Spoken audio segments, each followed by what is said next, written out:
'cause I don't give a fuck what you say. Yeah, I'ma do shit my way. So you can go kick rocks, I'ma stack bricks up, build what I want to make. Yo, I got a lot of shit to say, so I'ma do this every day. I'll be writing things until I'm fucking buried in my grave.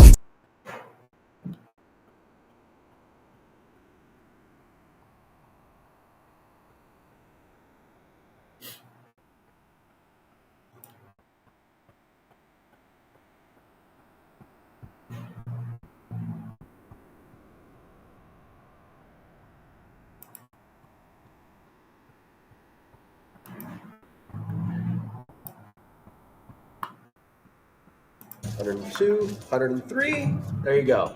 Thank you very much. And there you go. Just stop oil. What did that guy just say to me? I think he said, Just stop oil. stop oil. Okay, but what's that have to do with the cell phone? This is a cell phone plan. It doesn't matter to do, but he's one of the pre-approved Democrat organizations. So we take your money and give it to him. We're big wireless. It's what we do.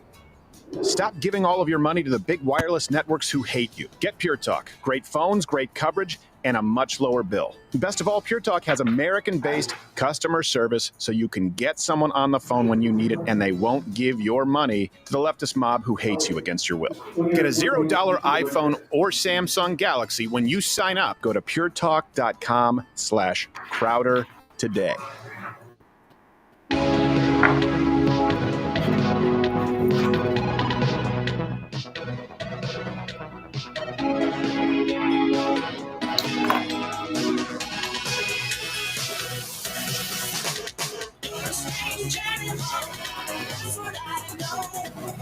Hello.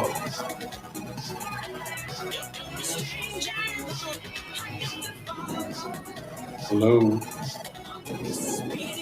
Hello.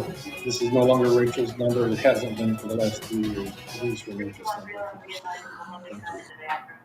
All right, I can't be sipping that long today because today we are picking a fight. That's what today is. We are picking a fight. And Rumble, and by the way, Donald Trump's company, is officially suing. Is it the government, entire government, or the judge in Brazil? Might as well be both. Yeah, pretty much the entire government of Brazil. This is a big tech suit.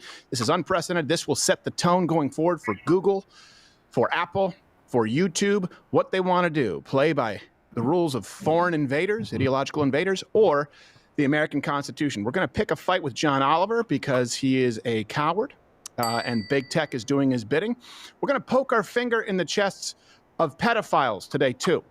So today is about a fight. Today is about not being complacent. We told you that the left was going to be more subversive. We're going to get into the lawfare that's taking place against President Trump right now. Spoiler alert, this is entirely precedented. It's entirely normal, and he is well within his constitutional authority to do what he's doing. These rogue judges aren't. And I'm getting really tired of other countries and governments telling us how we should do our job. And yeah, you know what? Everyone out there in Brazil right now, Alan DeSantos, Paulo Figueiredo will be on the show. They need your support. This is a political persecution that is taking place. And if you know how lawless Brazil is, people turn up dead. So we're going to get to that and more. If at some point today, and I guarantee you will see this on YouTube, head on over to Rumble and watch there live, weekdays, 10 a.m. Eastern. And you know what? Here's a question, because Chris Pavlovsky over there, the CEO of Rumble, brass, pendulous pair of balls. He's the only man who has stood in the pocket for free speech with an entire platform, never folded, unlike even, by the way, X, because X folded to Brazil, like some of what they're doing, but they did fold and censor content. What's your favorite thing about Rumble? What's your favorite improvement here in the last year? You wanted an alternative, you have it, and you know what? We'll go to bat for people on our team. We will bleed for our team. We're happy to do it today, even though this will likely be removed from YouTube. Cat and Morgan CEO, I saw them give you a note there. Oh, I guess we're only suing Morales. Marias. I didn't see all the letters. Let me be really clear. Okay. Today, Rumble and the parent company of Truth Social, Donald Trump's company, is suing a faggot judge in Brazil. Yeah, you can dump that. I'm sorry. Look, Marias, what am I implying? I'm implying that you suck. Hey, that's what I'm saying about you right now. Yes, well. So come over here stateside and tell us what we can and can't say. I know you'll try and work through the legal system, engage in lawfare. No, let's hash this out. The problem is not just Mariah's. Yeah. It's people in American government who are willing to do the bidding of a totalitarian communist regime, effectively. Yes. All right. Sorry. I'm worked up. You should be. In third chair, you know him, you love him. Funniest man alive. You can go and see him at the Bricktown Comedy Club in Tulsa, Thursday, February 20th, or the Funny Bone, St. Louis on the 21st. Mr. Nick Dipp. How are you, sir? That's this week. It's this week. I can't believe it. Oh, yes. So this Thursday and Friday. Friday. See you there, kids. What was the question? How am I? Oh, tremendous. Good. Filled with AIDS. Got you. Well, you know who likely is? It's actually this first segment. So 2 weeks ago, we introduced you to the predator poachers of Long Island, and their first catch and the funniest ever pedophile sting that I've seen in my life. This man involved was named Amir.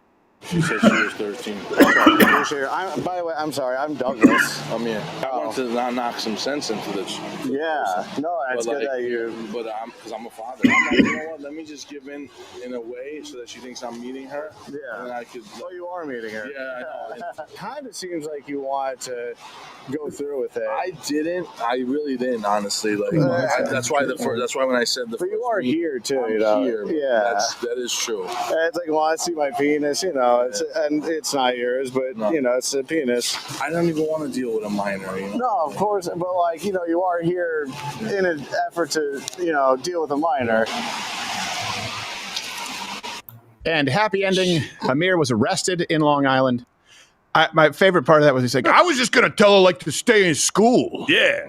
Yeah, like Rocky. Yeah, Quit smoking. Yeah, Chris, but don't play with blasting caps. You know, good stuff. Right? They still got blasting caps. They haven't had those for And the several girl goes, decades. screw you, creepo. Screw you, creepo. So anyway, that was, and of course, that was an exclusive to Mud Club. They're doing God's work. And we actually have an update. Amir. It was a mere mistake, he said. How is it possible to have an update? He's back of his own volition, okay, because he wanted to clear the air, which is kind of tough to do when you're a pedophile. Yeah, but once you get but he gives it the old college try, which brings us to our first, Mud Club exclusive, Talking with Pedophiles. All right, so the next time. Talking with pedophiles. Google chick. You're going to roll it. I told my wife I have to be at the precinct to get fingerprinted. Okay. Should we go there or stay here? To the precinct? Yeah, not inside, just like outside. One of the people that knew my boss saw it on Stay forward till like 2 o'clock in the morning. either that live show. YouTube or Twitter? No, somewhere on the live show because really? my job, I lost it. So they took my phone at the precinct. I don't know if it's here or if it's in district court, but I got court on Tuesday. Okay. My daughter's 10. Right. What is she going to do at 13? I'm 37. Why are It's on you the okay list. with that? She's not It's at on the capacity to couple consent, and you know that. Well, no, that's true. The problem is that it's making me a monster in society that I never am or never wanted to be. I could even donate to your You cause. don't have to. And I am Which- some punk from Long Island. You for the are, you are. record. You said you are. That's who I am. Because the ultimate judge is God. Exactly. So I don't care. You took the words out of my mouth. And I made a mistake talking to you. I should have just stayed in the car waiting for the cops. It sounds like you're just upset that you got caught. No, I'm not. And not like remorseful for anything you did. I'm remorseful. You don't seem it. sorry. You're not sorry for this kid. You're not sorry. I'm sorry for the kid. And I'm not the type of guy that's going to go fuck someone's daughter, bro. It is You because- arrived. Listen, man, After I talking to arrived. You going to Fox put this on the internet or something? No, we don't have to. You sure? Yeah, we don't have to. I mean, All right. we might. I think, wouldn't you want this to be on the internet to kind of clear your name? Yeah, a little bit. And it was funny because the guy, Crowder, was like, I urinated in myself. And I'm like, I can't believe. You know what it is? Because I'm a simple person. The internet's full of garbage, you know? Like, sure, but why do you have to be the garbage? Why not be a beacon of good? Yeah, it's an honest mistake. You guys are talking for like I over a understand. month and a half. I understand. Really? It's been that long? That's I a didn't pretty think it long was and that- ongoing honest mistake. Like, But even then the why attorney- were you so comfortable asking for that? And like, I'm not I saying wasn't comfortable, I'm not saying honestly. like you were like, oh, thank God. Like, I'm not saying that, but I wasn't comfortable with But you it. asked her so many times. How many times? More than one, which is more Which than is enough. more than enough, yeah. Correct. When my daughter I believe. takes a shower, I don't even use the bathroom.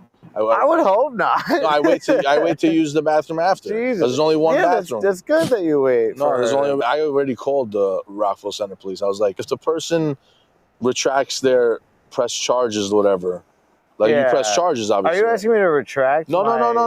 Phone call? No. I didn't press the charges. The police did. From the bottom of my heart, I am sorry that your family is going through this. And I'm not the type of person to try to make my family suffer, you know? I emailed you because I got to straighten this out. I don't use that application for that purpose.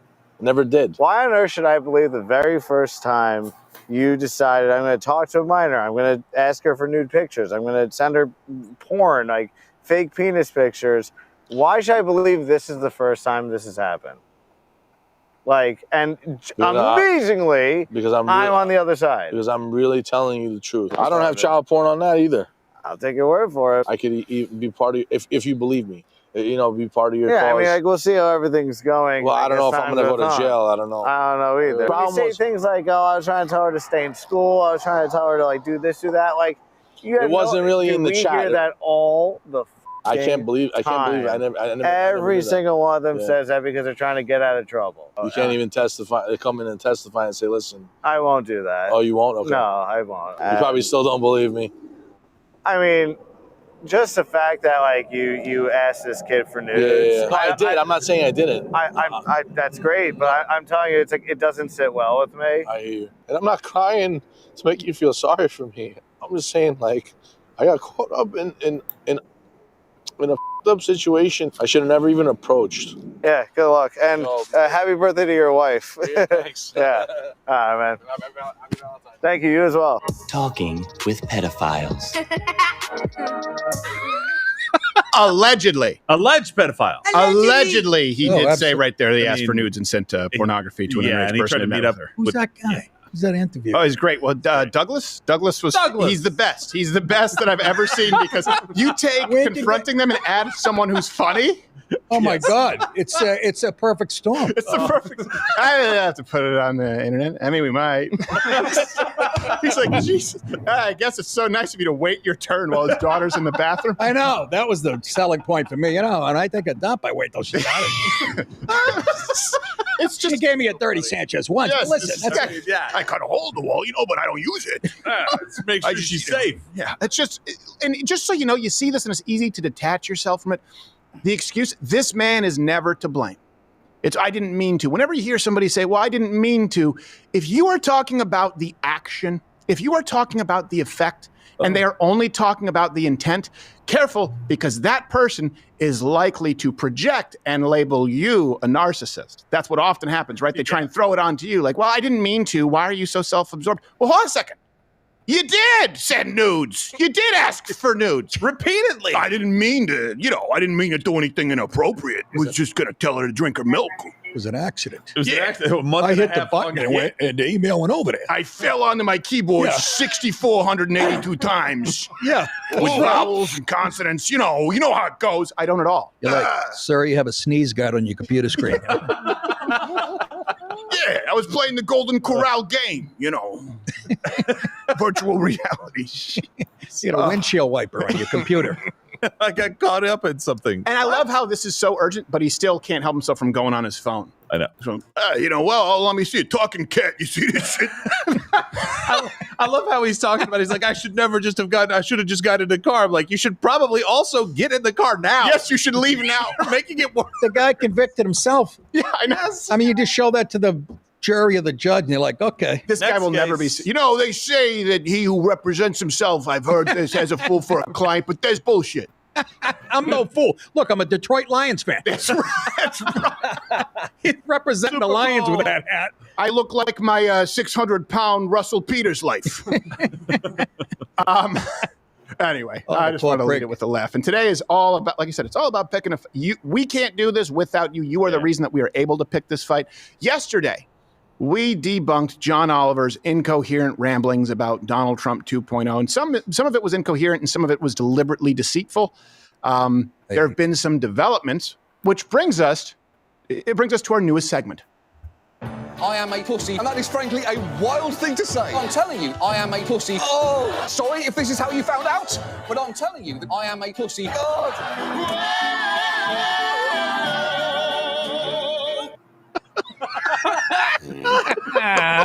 Little Tom Jones. Yeah. You want to dance, Johnny? Let's dance. So yesterday in real time, when we debunked, of course, recognizing very much fair use, we told you in real time exactly what would happen to that segment because we know Johnny Oliver. John Oliver is always wrong. I expect this show to be completely removed because every time we critique John Oliver, his talent agency directly claims that it's a copyright violation and gets it removed. I'm willing to bet it's because of the many, many millions of plays critiquing him. I bet you probably think you know where this is going, but allow me to present the Prestige. The clip was immediately banned before it even went live. And this has greater ramifications for everyone on YouTube and on social media. You know, it used to be called new media. This was seen as, you know, this new frontier. It's not anymore. This is media. And you have people, these dinosaurs, these legacy dinosaurs, who want to abuse it and ensure that you can't actually have your say. That's the reason that Rumble exists. YouTube is dead. YouTube is not what YouTube once was. The claim was made on behalf of Oliver's talent agency, Avalon, and Last Week Tonight. This was manual. They did it. This wasn't just automatic. I thought you misspoke, but it actually was taken down before it went live. Yeah. How is that even possible? Yeah. I'm pretty sure they have us set as an alert. Same. We appealed the decision, just to give you an idea, under this fair use principle. It's a law principle, and we've done this in the past. The appeals have been denied. Yeah. Let me be clear with you in sort of outlining what fair use is. It couldn't be more clear in this instance. And if this doesn't apply as fair use, everyone out there is at risk. If you rebut anything, it can be removed. If you have an opinion that someone doesn't like and you show a clip, hey, do you know who violates fair use? John Oliver, by showing clips on a regular basis to lampoon them or rebut them. Now, of course, he's never actually debated anyone in person or showed up with anyone who was a less than friendly audience, which I would argue is, you know, cowardice. But he's a Brit. So according to YouTube's standards, which are supposed to be based on law, and by the way, the same applies for journalism. Single-party consent means that the other person doesn't need to know that they're being filmed or recorded. You know, how you expose corruption. YouTube doesn't apply the law in that instance either, but hey, they get the benefit of Section 230 so long as they follow the law. So this is how YouTube defines fair use. Purpose and character, it says courts typically focus on whether the use of copyright protected material is transformative. That means, are you just rebroadcasting something? Are you pirating it? Or are you changing that content? Like a parody or like a point-by-point myth, fact, claim, truth, rebuttal. It's transformative. And the nature of the copyrighted work is another category they have. It says using material from primarily factual works is more likely to be fair use than using purely fictional works. Maybe that's John Oliver's defense, that he is not a primarily factual entity, show, creator. I don't know. It's the only wiggle room I can see with them arguing against this being fair use. If John Oliver wants to go out on that shield and say, well, you can't take what I say seriously, I'm full of shit. Fine. Listen to that argument. Maybe he's arguing that his works are completely, just purely fictional. I don't know. And then the third sort of litmus test is the amount or the length of the copyrighted work being used. So borrowing small bits, according to YouTube, of material from an original work is more likely to be considered fair use than borrowing large portions. So we rebutted John Oliver, therefore it was transformative. It is supposed to be a primarily fact-based work. Okay, so we should be covered there. And then as long as you're using shorter clips and addressing them due to their newsworthiness or factual basis or disagree. All three categories. It couldn't be more clear. This is an attack on freedom of speech on YouTube. And I know some libertarians out there say, oh, you can go create your own YouTube. Well, we have. There's Rumble. But this is about selective application of the rules and the law. The final category is effect on market value. Uses that harm the copyright holder's ability to profit from their original work are less likely to be fair uses. This didn't harm John Oliver's ability to profit whatsoever. If anything, it would drive more traffic to his content. More numbers, more eyeballs. Yep. So does our video fit those standards? Well, here's the thing. Right now, it's been removed from YouTube, so you can't watch it. I know, it's like a figment of your imagination. So actually, go on over to the Rumble homepage. It's featured. And check the video out to see for yourself. Featured right there on the homepage. Thanks, Rumble. Link in the description. It's got to piss him off. There didn't used to be a Rumble. Yeah. This is the problem with being at the feet of YouTube. Guys, you got to start migrating. Also, how many new stars has YouTube allowed to to grow in the last 3-4 years. It's really, really hard. Yeah. They've pulled the ladder up. They want the John Olivers, the Seth Meyers of the world. They don't want you. In retaliation, by the way, to yesterday's show, in a rare instance of showing up for the fight, John Oliver posted his own, arguably not fair use, watch and react. Play from the beginning.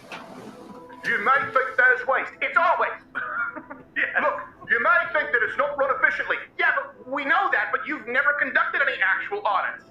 This is the first time it's happened in our lifetime. That's why it's a big deal. That's why you're so mad. You understand that, right? You may think there's waste. We've been saying it for decades. You may think that money is perhaps being laundered. We've been saying it for decades. Hey, let me ask you this. You ever look into Burisma? You ever talk about it? What about the Hunter Biden laptop? What about the 70,000 new IRS employees? What about the IRS targeting of conservatives? But you ever look into any of it? They always try to do this, like, oh, we can have a respectful disagreement. Only you never have. You called us Nazis then, and you imply that we're Nazis now. You can go yourself back to the UK. I feel worse for the alleged pedophile. At least he showed up. 357. So this is where we are. Love it. John Oliver is a huge, absolute. And Google is doing the bidding of these giant networks. And by the way, these giant networks don't care about you. Remember HBO? Westworld, first season was a great show. You're now a subscriber to Max? They don't have it. They don't have it. I went to HBO to go, now called Max, to try and watch Westworld. It's not there, but I have Chris Wallace. Are you screwing with me? HBO's been at the center of the cancer for years. It really has. It is the worst of the fucking worst. I is. worked there. Yeah, I worked for a good guy, Chris Rock, but I saw and I met the fucking faces of evil. Yeah. Disgusting. Yeah. But I took their money. Yes, of course you took their money back. Then you take the money to use it against them, and by that I mean get another boat. No, I had a crack habit. Listen. At least it would be nice if John Oliver had a crack. At least he'd be. Oh, I hope he dies soon. He's. I really do. I hope there's an accident. You know what? I think unlike I hope Trevor his Noah, kids are in the front seat. unlike Colbert. Shut up, you pussies. Unlike Colbert, I think John Oliver can be funny. But you know what? You say what you want about Jon Stewart. Jon Stewart did absolutely own Bill O'Reilly on his own show. He would show up. He did it with Tucker Carlson and Begala on Crossfire. He had the balls to show up and to argue. And he was nice about it. Yeah. I never had a problem with Stu, of course, politically, yeah. Sure. But I told you, when he had shows before he had the Daily Show on Comedy Central, he would call me first. Yeah. He threw me on a couple times. And then he mentioned me and Colin Quinn when he signed off on the Daily Show. Yeah. He said, I look forward to going back to stand up. And Yeah. And I always liked him. He was always polite, even if we beefed or whatever. Sure. Yeah, and at least he would show up. John Oliver has never he's a bitch. He's a limey, dirty limey. Yes. And YouTube is doing the bidding of talentless, I don't want to say talentless, mediocre talent, backboneless, spineless, feckless pussies who aren't even from this country. YouTube, how about you start following the laws of the country that has allowed you to create a company in the first place? This is threatening the entire ecosystem, and we've seen this for a long time. The entire platform of YouTube, though it's pretty much dead. Rumble is the future, and we're able to do these kinds of segments. John Oliver, anytime, we welcome you. And of course, we'll be polite. We'll match intensity. I would love to have a conversation with you. And not just about political disagreements. Maybe you don't know that your talent agency is doing this. Maybe you don't know what's going on social media. I know you've advocated for censorship of speech, but you know what? I'm willing to hear you out. And I know that everyone in the conservative movement is willing to hear you out. You'd be surprised as to how polite the audience is, but the difference is they actually show up. They actually stand behind their convictions. There's a reason that Rumble is the future. There's a reason that YouTube is dead. And it's just crystallized by the fact that John Oliver is a spineless pussy. I am a pussy, and that is frankly a wild thing to say. I'm telling you, I am a pussy. Oh, sorry if this is how you found out, but I'm telling you that I am a pussy. Oh.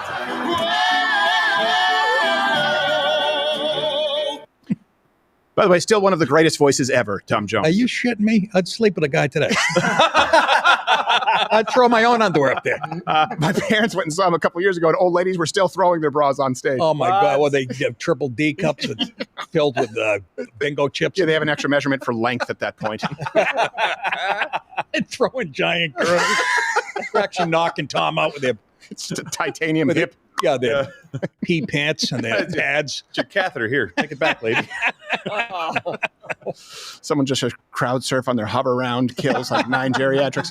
By the way, if you are not, Mug Club is now Rumble Premium. Rumble Premium is Mug Club. Click that button below. Just click it right there to join Rumble Premium, $99 annually or $9.99 a month. That's why we're able to do what we do. We migrated from YouTube a long time ago. More people are following suit. Yep. We welcome you. The water is warm. And if not, download the app. It's the best way to stay in touch. Rumble owns live. You only get notifications when we're live. Just download the app. You never have to worry about algorithms disconnecting us again. Okay. Let's move on before we get to the lawsuit that's a major deal with Brazil, both from Rumble and the Trump, a company under President Trump. We're having lawfare right now in the United States. And we knew that this was going to happen. But I want to sort of go through some myths and facts with you. And all the references, links are available in the description. So let's set the stage here. Last night, I believe, Donald Trump instructed the Justice Department to terminate all of the remaining Biden-era U.S. attorneys. He posted this on Truth. By the way, he's going to be on the show later today to debate one of these judges. Right. They're going to have President Trump and Judge, I forget the name. Yeah, we'll get him. So President Trump posted this on Truth. He said, "Over the past 4 years, the Department of Justice has been politicized like never before. Never before. Therefore, I have instructed the termination of all remaining Biden era. It's hard for me to read my own truths.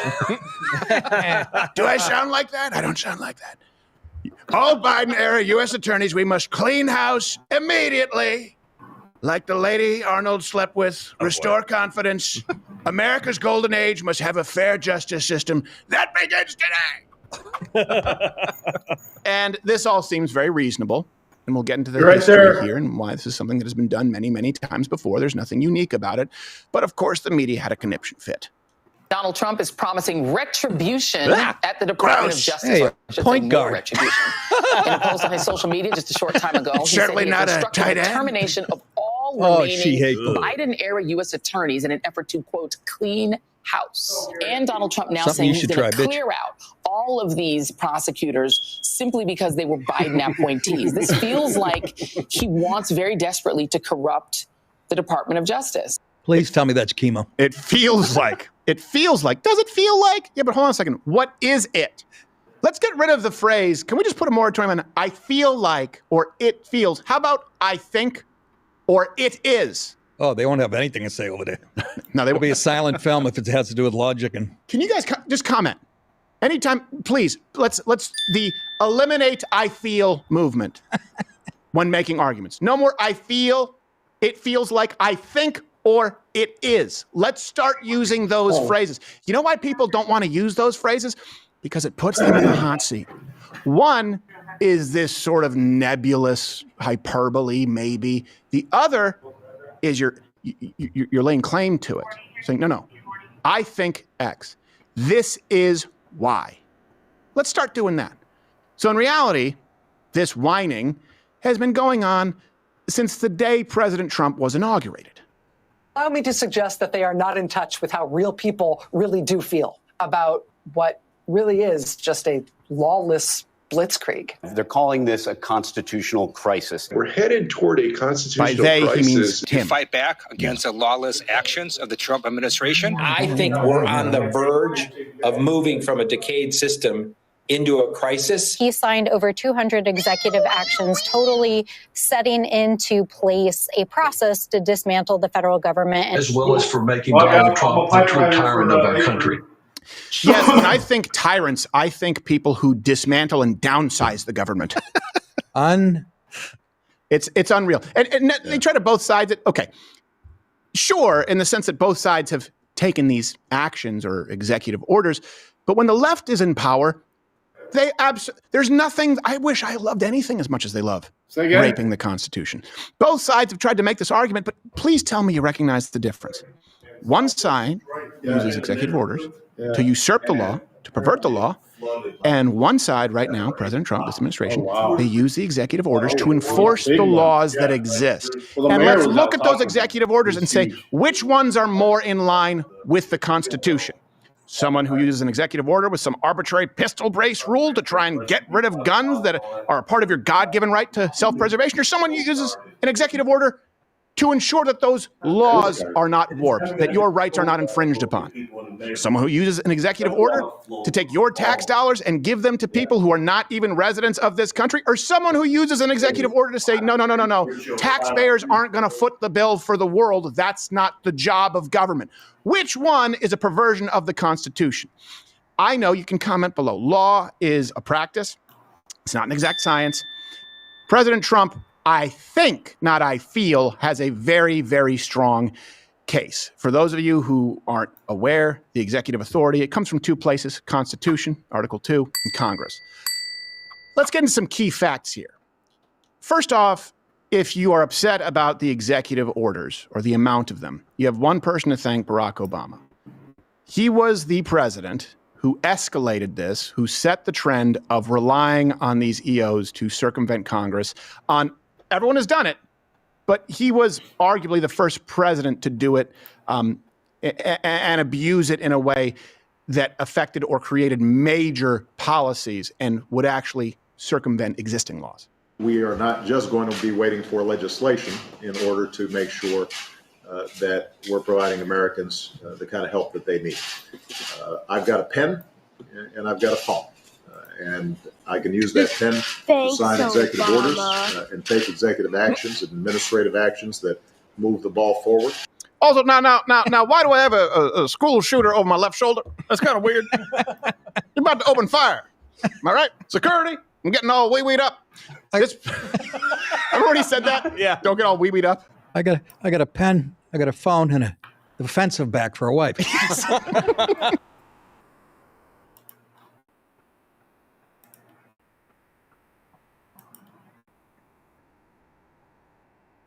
I will work with NLRB as we, have very different jurisdictions, but we often overlap. And so I think it's important to recognize that it is an important agency, independent, and so forth. Senator Moody. Yeah. Hey, Chairman Cassidy. Ashley Moody. Hello. Congratulations on over your there on the nomination. end. Thanks for being with us today. Yeah, thank you. I wanted to follow up on something my colleague, Senator Banks, brought up, and you mentioned that you had not had a conversation about this, but I'm hopeful that you have paid attention to what's been going on and studied what's been happening to so many children throughout our nation, especially over the last 4 years. It is common knowledge now, it is not a political opinion, that under the Biden administration, hundreds of thousands of minor children flooded into our country. Many were forced into labor trafficking, working many hours a day, even undercutting American wages, but to the detriment of many of these children. Some were injured, some died. It was heartbreaking. As a mother of a child that is around the same age that some of these children were forced into this labor, I find it appalling that more people were not speaking out about this, and certainly unacceptable that we had an administration that was not talking about this every single day when these horrors were taking place in our own country. Florida was so upset about it. We kept asking routinely for more information from the administration so that we could monitor what children were in our state and care for them and account for them. We even launched a grand jury investigation. I just wanted to quote for you what that grand jury found. And again, this is community members, not politically driven. The Biden administration forced migration, sale, and abuse of foreign children. This process exposed children to horrifying health conditions, constant criminal threat, labor and sex trafficking, robbery, rape, and other experiences not done justice by mere words. And the challenging part here is, as we've uncovered more and more instances of this, it appeared that the Department of Labor was not engaging and expecting the same type of transparency that many of the states were, even though the Department of Labor had the responsibility and authority to enforce some of this stuff. And when we tried to get Biden administration representatives to come and testify and give us information and provide documents, we were repeatedly obstructed from doing that. And in fact, they responded to one of our requests that they show up by saying the state had failed to show how it was in the interest of the agency. Waiting for a question. When all we were seeking to do was to fight in the interests of the tens of thousands of lost children. And so I will ask you, if you are given this enormous responsibility, Do you commit to doing everything in your power to enforcing the child labor laws and working with the states that so desperately want to protect the children in their states, that believe they have the responsibility and the ability to do that? 100%, Senator. As I mentioned, what has happened over the last 4 years has been horrendous. It is not something the United States should stand for. And again, it is not a political issue. This is protecting children, and we should not ever allow that to happen in this country. And I 100% commit to you that I will work with you, your office, and any other office in order to protect those children and understand that we should never accept this in the United States. There was some words recently promoted in a memo by President Trump and his administration, radical transparency. And I think that is essential in moving forward from these agencies so that the people understand what is taking place in their country under their noses, because we know any power that rests in this government rest with the consent of the governed. And I think as we are waking up to what has been happening, many are saying we never gave that consent. And we as a Congress need to hold the agencies accountable to that. I want to now direct your attention to right to work laws in states that have chosen to. All right, so that's happening there today. This is also going on. Hearing on children's safety. This is also live. Let's see who's talking right now. This is John Pizzurro, former New Jersey Task Force Commissioner of Internet Crimes Against Children. All right, so very appropriate to what we were just hearing about from Ashley Moody. Elsewhere today, we've got hearings on improving the environmental permitting process. Senate Democrats going to have a little hearing about an hour from now, 50 minutes, on the Republican budget plans and Medicaid. We're going to go there in a second because I got some stories queued up on that. The Democrats are protesting again today. You're kidding me. That's shocking. So they're going to be out. Don't know where they're going to go. Probably not at their desks and their federal jobs anymore. Just waltzing around Washington, D.C., palling around with each other. Illinois, state of address. So that's going to be JB, PB&J, Pritzker. All right. So President Trump is then going to have remarks. Oh, perfect. Right at showtime. Thank you, Mr. President. That makes it very easy for us to cover it. So 3 p.m. Mountain Time. He'll probably be late, so we'll warm things up.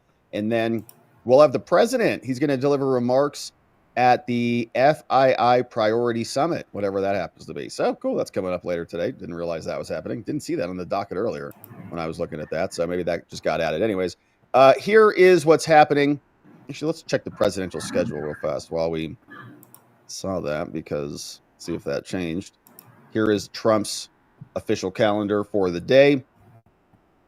Out of town, goes to Miami, goes to Doral, Miami, Miami Beach, Miami International Airport later tonight. So today he arrives there. And so I guess, yeah, the Fauna Hotel and Forum and then the FII Priority, 5 p.m. Eastern. All right. Then flies back to the White House and will be there later tonight upon return, 9 o'clock this evening. So, all right, that's what the president is up to. Now, we're talking about this budget battle because this is getting underway. We have to spend more money. We know Elon Musk is cutting and firing and afuerating everybody out of the federal government. But let's see what the Congress is going to do to help, if anything. This came over from Roll Call. They say a vote-a-rama is prepped later this week. Kind of sounds fun when you realize it's Congress. But House Republicans insist that their broader plan is better. So the Senate Republicans are racing with their budget. The House Republicans are racing with their budget. Who's going to go first and get all their pork shoved back in there? And what are they going to demand happens with USAID and so on? Let's see. The Senate took its first procedural step yesterday on a budget blueprint that would pave the way for a filibuster-proof border security, defense, and energy package. A key part of Trump's agenda. Now, we'll see what they come up with, but man, the Senate is usually rough. Once GOP leaders were certain of a critical mass of senators returning to Washington in time, they teed up a vote on the motion to proceed to the fiscal budget resolution, which was agreed to on a mostly party line, 50-47. Only a simple majority is needed to proceed and eventually adopt the framework. Republicans don't expect any Democrats to help. Once a budget resolution is adopted in both chambers, key congressional committees can get to work, write the actual reconciliation bill. So the House has theirs, the Senate has theirs, got to reconcile the both so they match. Then it goes to Trump, which is immune to a filibuster like the budget resolution to implement their priorities. The initial Senate plan laid out in fiscal 2025 revolution envisions spending boosts for defense and border security, domestic energy incentives, and offsets to pay for the package. It doesn't address the 2017 tax cuts expiring at the end of the year, instead promising to come back with a second budget reconciliation process later in the year. It's time to act on the decisive mandate the American people gave to President Trump, said John Thune. Securing the border, rebuilding our defense, unleashing American energy. John Thune, Senate Majority Leader, said, let's get it done. The Senate Budget Committee approved the resolution last week on a party line vote. On the floor, debate is limited to 50 hours, followed by a vote-a-rama. What does that mean? Mitch McConnell's going to come out with some tassels or something? Yeah, Mitch McConnell.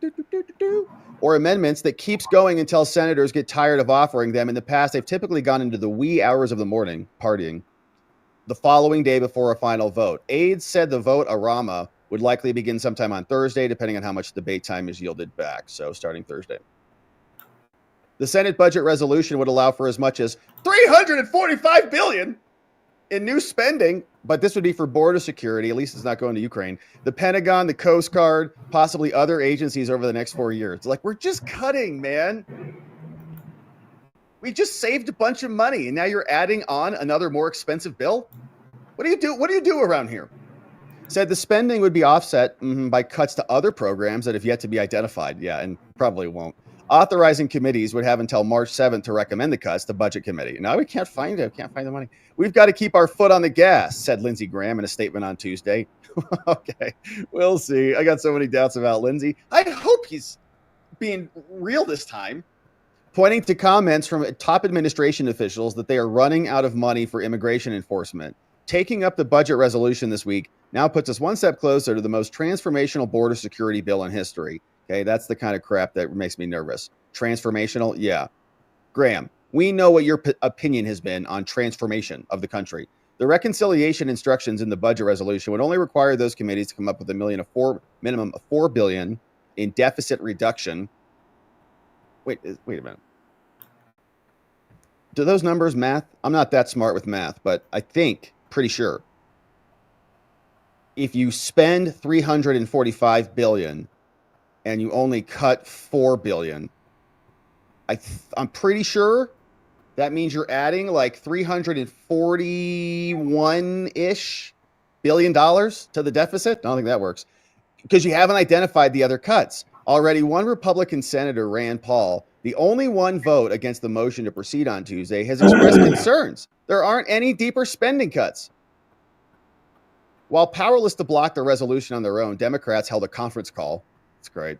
They have been hoping to, they're like, we need to spend a lot more than this. This is terrible. We're all going to starve to death now. They have been hoping to build public opposition to the measure by stressing the deep cuts that could be made to critical safety net programs like Medicaid and food stamps. The budget resolution assumes nearly $9 trillion in cuts through unspecified, quote, allowances over a decade, including $1 trillion this fiscal year. So is the budget going to go down? Oh, let's see. Democrats are likely to offer numerous amendments seeking to put Republicans on records about the cuts. You know, if you cut this, everyone's going to die of AIDS. You know that, right? You know Republicans want you to die of AIDS? Well, they do. But even if Republicans adopt the resolution by week's end, it may not have a long shelf life. Mike Johnson has already said he has no intention of taking up the Senate resolution. GOP leaders in the House are determined to pass more sweeping budget resolution of their own. They call it one big, beautiful reconciliation bill, is what they call it. That would combine border security and defense measures with provisions to extend the expiring tax cuts and offer new tax breaks. Those could include exempting tips and Social Security benefits from the income tax. Now, this was a little bit of a moment for me last night. I didn't realize that certain seniors also got taxed up to 85%, I read, on their Social Security if they make too much money. All right. So yesterday I made the comment, I'm not expecting to get Social Security at all. Like, I know I get taxed and I've had to pay a ton of money into it. Moment. The idea that we're going to get any of that back in an insolvent system is pretty wild. So I was reading about it, and it turns out, right, you kind of are taxed in order to pay for Social Security in the first place, right? It's a tax, it's financed through a tax that they hit on your payroll taxes. And so it is funded as a tax. But in addition to that, you also then pay taxes on it when you get it back after you've already paid the tax to secure it. So the government holds all of your money. They should be spending it wisely, right? So in other words, they should be making some interest on that money. You don't make that interest, they do. They get to use it, you don't get to use it. And then I was reading that in order to keep it solvent, I think it was Reagan first who said, well, if you make a certain amount of money, then we can tax you up to 50% of that Social Security income. Reagan, wow. In order to keep things solvent. Now, that's interesting because you're already taxing to fund it. Okay. So then Reagan did that. And then you fast forward and Clinton did it. I think he bumped that number up to 85% is what I read. So you get taxed, you do well, you make a lot of money, you're successful. You say, okay, I'm going to get some of that money that I gave you, let you have on an interest-free loan for 30 to 50, 60 years, however long, before you get it back. And then they tax you on it when it comes back in. Like, what? Well, we have to save the system. What are you talking about? And it's just a giant, it's just a giant Ponzi scheme ultimately. So when things go insolvent, my generation, good luck. Okay. We're going to have to fend for ourselves. We're all just paying into a system that's not going to come back to us. Within an hour of Thune's announcement, House GOP leaders were firing off retorts on X, saying the House version is the only version that can deliver on Trump's promises. The House budget resolution implements Trump's full America First agenda, said Mike Johnson. He's like, F you, Thune, what?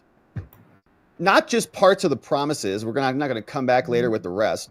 We will remain laser focused on sending our bill to the president's desk to secure the border, keep taxes low, restore American energy dominance, strengthen Americans' military, and make government work better for all Americans. That may be easier said than done, however. Republicans currently hold 218 seats compared to 215 for Dems, meaning they can't afford to lose more than one GOP vote, if at all. The House Budget Committee approved its own budget resolution last week after several days of intensive negotiations behind the scenes to ease the concerns of the arch conservatives who are pushing for even deeper spending cuts, which is something we've been screaming about here. The Congress should be supporting Trump and Elon, not just sitting there like sitting on their hands, which is what a lot of the Republicans are like, I'll just sit here and I'm just going to do my crossword puzzle over here. And I don't know what's going on over there. La, la, la, la, la. USAID, no idea, no opinions. Just going to do my Sudoku over here. Just call it a day. But it's far from clear that Republicans will be united when the resolution hits the House floor, because many of them are like, well, what's about our money? The cuts. GOP moderates were already expressing reservations about the size of the spending cuts. What's the freshman rep Rob Breshnan, knocked off by another ex-rep in a close 8th district race, reminded GOP leaders that my home district has 200,000 Medicaid recipients. And I'm not sure that they're even thinking about cutting or touching that. If a bill is put in front of me that guts the benefits of my neighbors I rely on, I'm not going to vote for it. And I'm pretty sure I've got a clip of Trump. Yeah, here it is. He just said it. Look at that. Says, we're not even going to touch it. So relax. Doesn't even want that in the conversation, even though maybe it should be, because it is going to lead to insolvency for everybody. Look, Social Security won't be touched, other than if there's fraud or something, we're going to find it's going to be strengthened, but won't be touched. Medicare, Medicaid, none of that stuff is going to be touched. Nothing. You don't have to. Now, if there are illegal migrants in the system, we're going to get them out of the system and all of that fraud, but it's not going to be touched. All right, so they can relax, right? The sacred cow of Social Security never go anywhere. And they will make sure that that doesn't happen. So they talked about it. We also saw that there is a plan, though, from Trump, as I was commenting on the Social Security tax, that might actually reduce the income tax on Social Security, which I don't know how this could impact the solvency of the agency, right? If they're using that revenue, maybe we get it from tariffs from other nations, or we tariff other nations and that increases the domestic production and that creates another fund that is based off economics and trade rather than the income tax, rather than the taxation system on everybody. So here's what Trump is saying. Let's eliminate taxes on Social Security benefits. And they say, well, this is going to help the high income households because, as I explained, Clinton and Reagan kind of means tested it. So you make too much money, even though we took this money from you and used it, you're still not getting it back. So now we're confiscating it from you. Says on the campaign trail, Trump touted a plan to eliminate income taxes on Social Security benefits. Now he's doubling down on that promise. A bill to, and they say it's going to, the rich are going to get benefits. A bill to eliminate those levies called the Senior Citizen Tax Elimination Act was recently reintroduced into the House.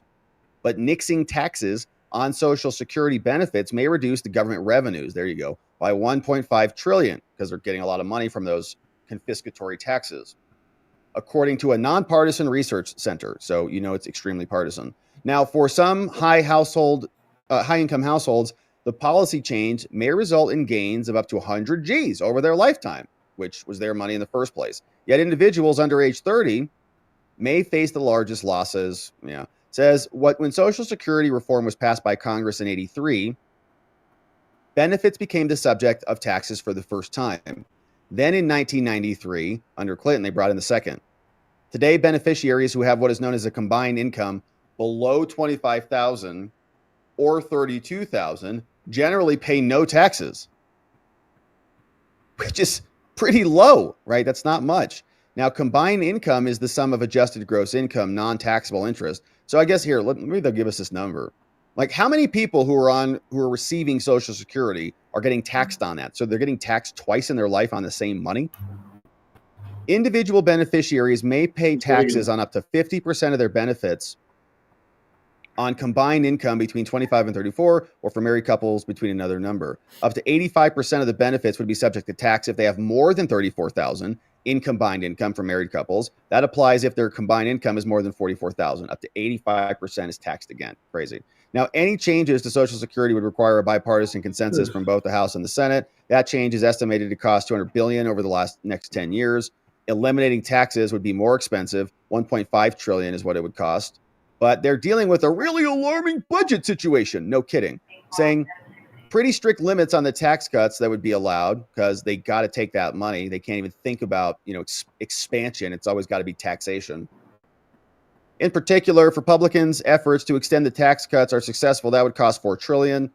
That doesn't leave much room for exempting Social Security from income taxes because they got to spend it on everything else. If taxes on Social Security are eliminated, those at the top would see the largest tax reductions because they're taxed the hardest.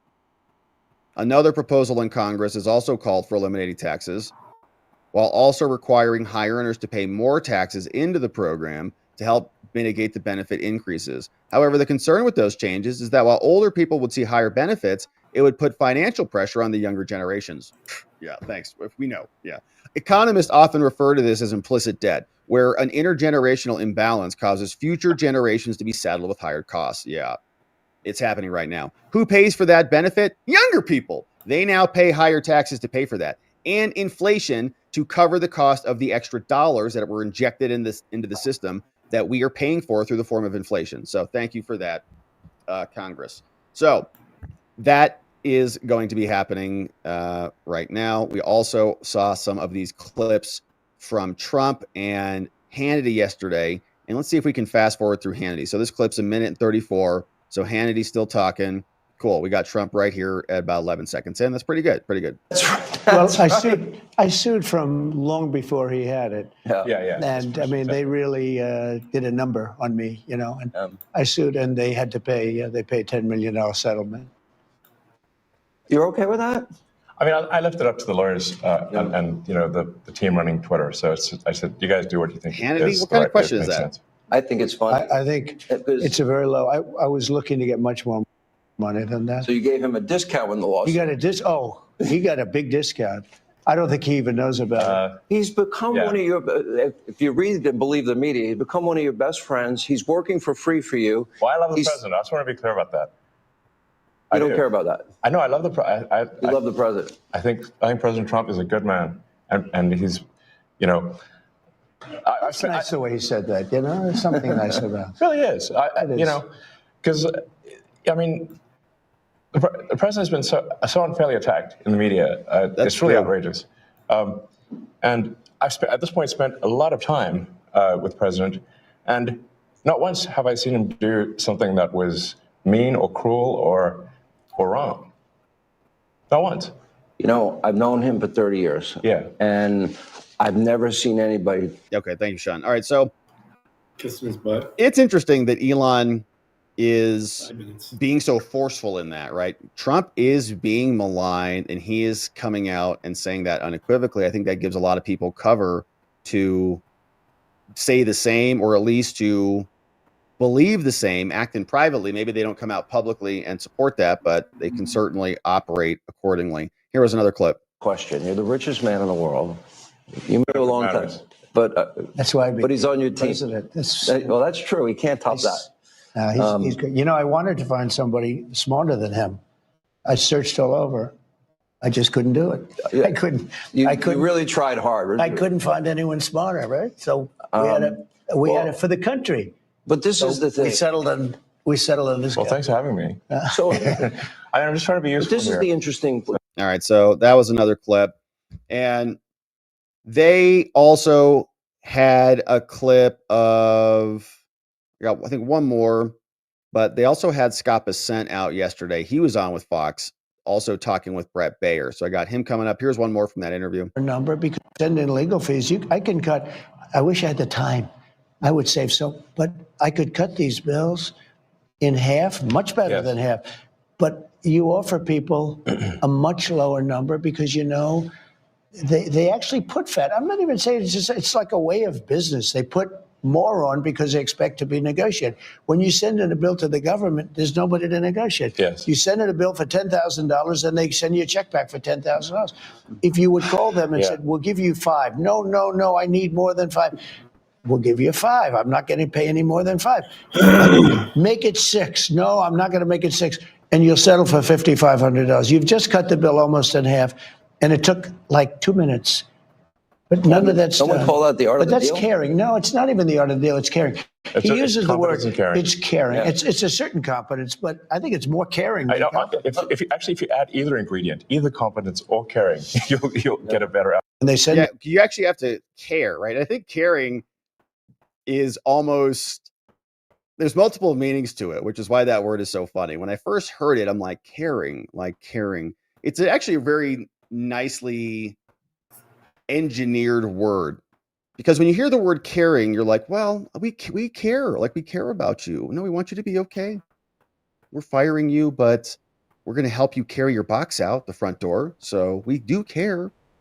That's kind of what I thought, like show some love, show some empathy, that kind of a thing. But it also has a double meaning there, where it's like, somebody needs to care about this crap. Does anybody care that this is happening? Like, do you care? Look at this. Billions of dollars for circumcisions in the sub-Sahara. What are we doing? Who cares? Okay, I care. Like, you have to actually come in here and give a crap about this. And we will show you care. He wasn't broke. As we evacuate your cubicle. So it's multiple meetings. Pretty nice.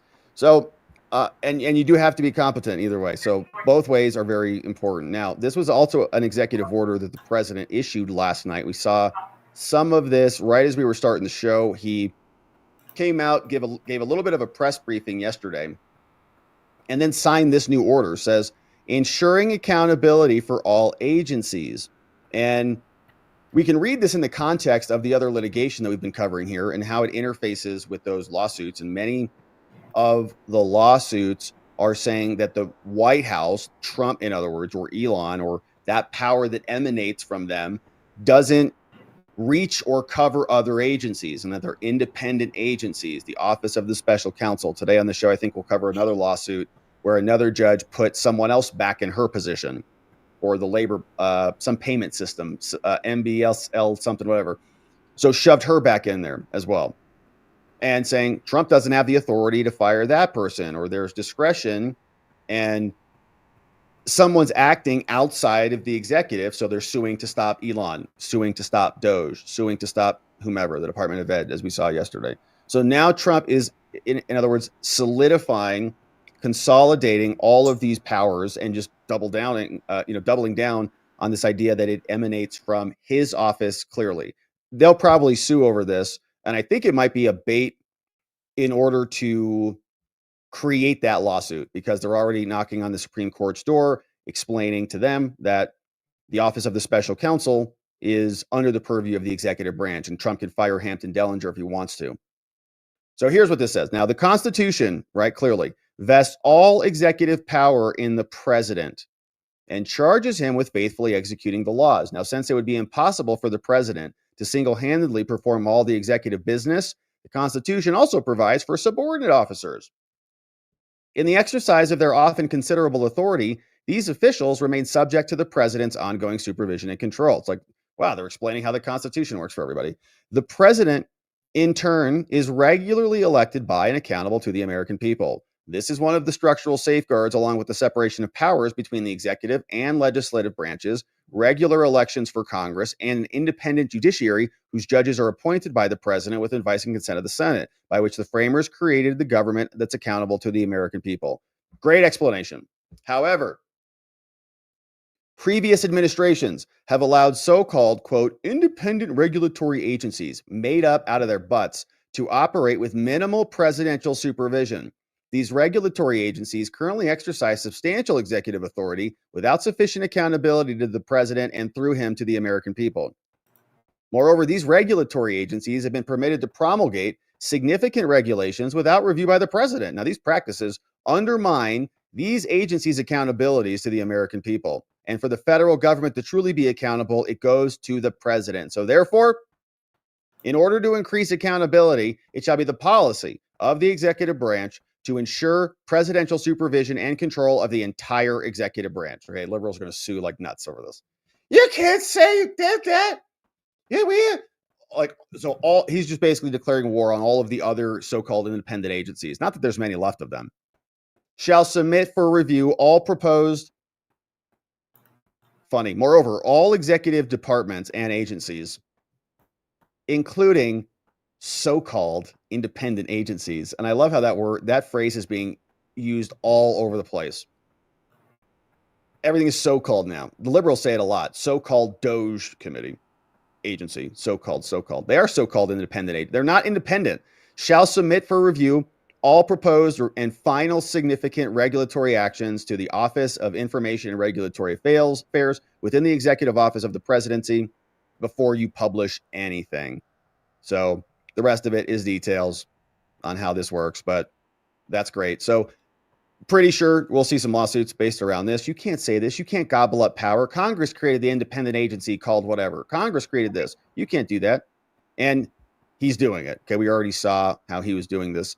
And he's knocking on the door of the Supreme Court. And there's good precedent for this, as we saw. There's several agencies, including the CFPB, which the Supreme Court said in seal of law can be fired by the president. We'll carry that over to the Office of the Special Counsel. We know Joe Biden got rid of the Social Security Administration. There was another board, I forget the name of it, in the Collins case.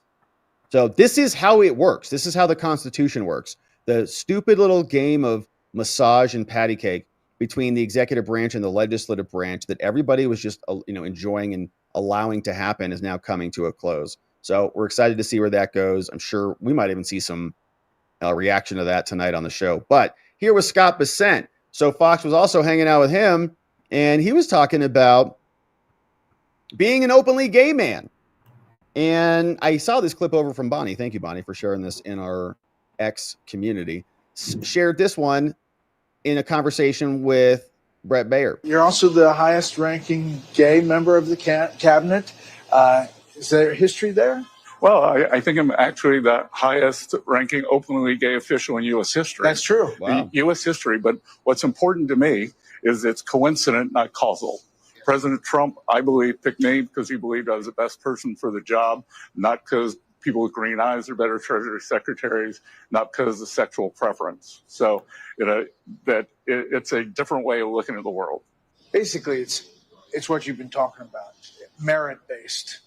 and we were talking about the history. Yeah. It's a merit-based thing. Yeah, look, President Trump, I think, is a symbol of one of the greatest, maybe the greatest cabinet of all time. And we're here to help him push through his agenda. And central to his agenda is the economy and national security. And a lot of that goes on in this building. Yeah, Chubby says, I had no idea he was gay. I did not either. No idea. And interesting that that is the case. Okay. It's like just another thing that he's into that we don't know about, right? It's just one of those other things. Like it's not a thing that he's into, right? It's who he is, but we don't know about it. I'm trying to contrast it versus the left, the liberals, for whom it would be the shining feature, right? It'd be the only thing. Like Karine, she comes out, she's like, wow, it's just great to be here. I'm a lesbian. Good to see you guys. You know, you're like, okay, that's great. And if you didn't know, I'm a lesbian and I'm married to a woman. You're like, okay, we got it. Right. So can you tell us about anything that's happening in America? Sure. Right after I text my wife. You're like, will you just, what are you doing? So anyways, it's interesting how, both sides play this, and we appreciate Scott for being amazing and doing what he's doing. Great job. All right.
Have you been crying like a bitch over Elon Musk? Do you find yourself sobbing at the thought of your taxpayer-funded transgender basket weaving club losing its funding?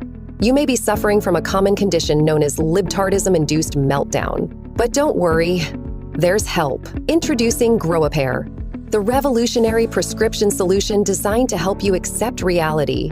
With just 1 dose a day, you'll start to understand that tax dollars aren't meant for gender numeral electric vehicle startups in Vietnam. After taking Grow-A-Pair, you may notice life-changing improvements, such as smaller man boobs, the ability to fund your own transgender basket weaving without relying on Uncle Sam, and a newfound indifference to the defunding of the U.S. Department of Slope Sidewalk Studies. Grow-A-Pair won't solve all your problems, but it can help you stop fixating on who's going to pay for DEI pudding packs in Cambodia. Side effects may include dry mouth, increased common sense, employment, smaller man boobs, and lower taxes. Ask your doctor if Grow-A-Pair is right for you, because adulting is hard, but it doesn't